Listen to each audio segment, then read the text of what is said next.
Aquel sol de justicia hizo que Clint buscara un rincón sombreado del Gran Cañón del Colorado para echar una cabezadita, pero esa siesta ligera se convirtió en uno de sus sueños recurrentes y futuristas al cabo de pocos minutos, ya que el pistolero se trasladó a la ciudad moderna de Sevilla con su onírica máquina del tiempo. Clint se sintió algo perdido en Sevilla, hasta que vislumbró la Giralda a lo lejos. Entonces decidió caminar, pero sus botas de cowboy castigaban sus pies en el empedrado de Santa Cruz y entró en una taberna antigua en busca de refugio debido al intenso calor. Encontrándose con dos jóvenes con la pinta de los morancos de Triana que reconocieron al pistolero y lo saludaron efusivamente, pero no por sus películas, sino por un meme viral de una de sus escenas de disparos. Los dobles de los morancos invitaron a Clint a tomar una cruzcampo y se hicieron selfies con el viejo actor de western, hasta que el pistolero decidió que ya estaba bien de tanta tontería. Prosiguiendo su camino sin rumbo fijo ya que Clint pensaba ir donde lo llevase el viento en una Sevilla sin un átomo de viento, aunque calor sí había por arrobas. Y Clint ajustó el ala de su sombrero mientras cruzaba el puente de Triana, ya que el sol de la tarde golpeaba el Guadalquivir con la misma intensidad que el sol de Almería los años 60, pero el olor era distinto. Ya no olía a pólvora y a sudor de caballo, sino a azahar. Y de repente aparecieron dos hombres en el camino que vestían como pícaros sevillanos y que pretendían asaltar al norteamericano a base de burlas y chanzas. Pero Clint no se dejó embaucar por aquellos tontos a las 3 que creían que no serían reconocidos, resultando que eran los mismos idiotas de la taberna que se parecían a los morancos de Triana. ¡Qué pequeña es Sevilla!, pensó Clint y luego dedujo, más pequeño es el cerebro de estos dos. Entonces le echó mano a su revólver sin sacarlo de la cartuchera.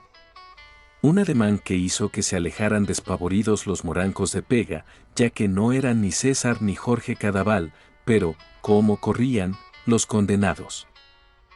Y corrían porque el rostro de Clint era como un mapa de cañones profundos cuando mantenía esa mirada gélida en pantalla que siempre precedía a un disparo en duelo.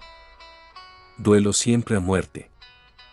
Esa misma noche, Clint entró en un pequeño tablao de la calle Betis. El lugar era oscuro, con paredes de cal y olor a vino tinto y madera vieja. Se sentó en un rincón e intentó pasar desapercibido, algo imposible dada su vestimenta, pues era un fantasma de Hollywood en una cueva de duende. Cuando las luces bajaron, solo quedó el silencio hasta que una guitarra empezó a llorar. No era la armónica de Morricone, pero tenía la misma soledad. Entonces apareció la bailaora y dio el primer golpe seco con el tacón sobre el tablón de madera. El sonido resonó en el pecho del actor como un disparo de Colt 45. Clint observaba los pies de la mujer. Eran como un tiroteo rítmico, una ametralladora de precisión. Cada golpe era como una declaración de guerra contra el tiempo. El cantaor lanzó un lamento desgarrado, pero Clint no entendía sus palabras, aunque entendió el sentimiento.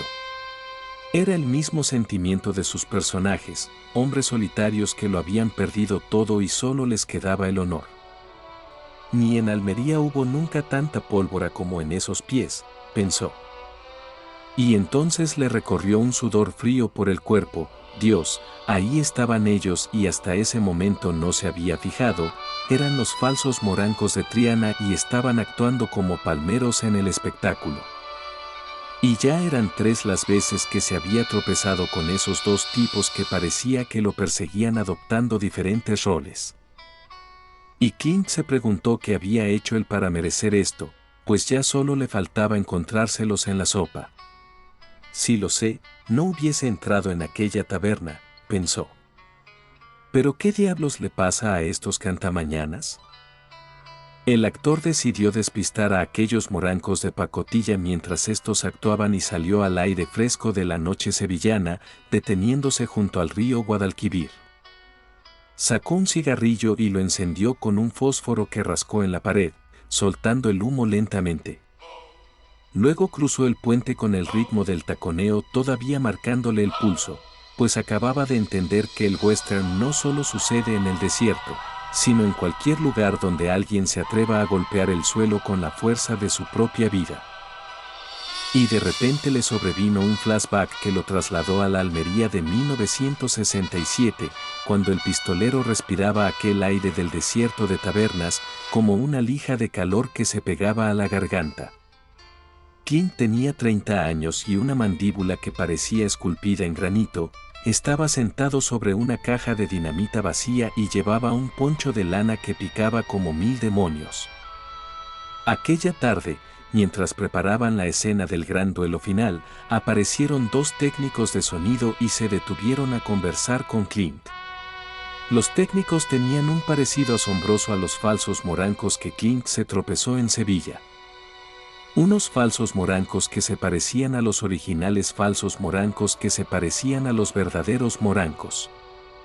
El Clint del flashback tampoco se lo podía creer, pero uno de los morancos no sabría decir si era el que se parecía a César Cadaval o era el doble de Jorge Cadaval. Puso un disco en un gramófono desvencijado dentro de un remolque. No era la música de orquesta que Clint esperaba. Era algo salvaje, una guitarra que sonaba a madera crujiendo y una voz que parecía salir de una herida. ¿Qué es eso?, preguntó Clint con sus andares de pistolero. Eso es Sevilla, respondieron los morancos con orgullo y al unísono. Eso es un palo que te quita el sentido. Algún día tiene que ir usted allí.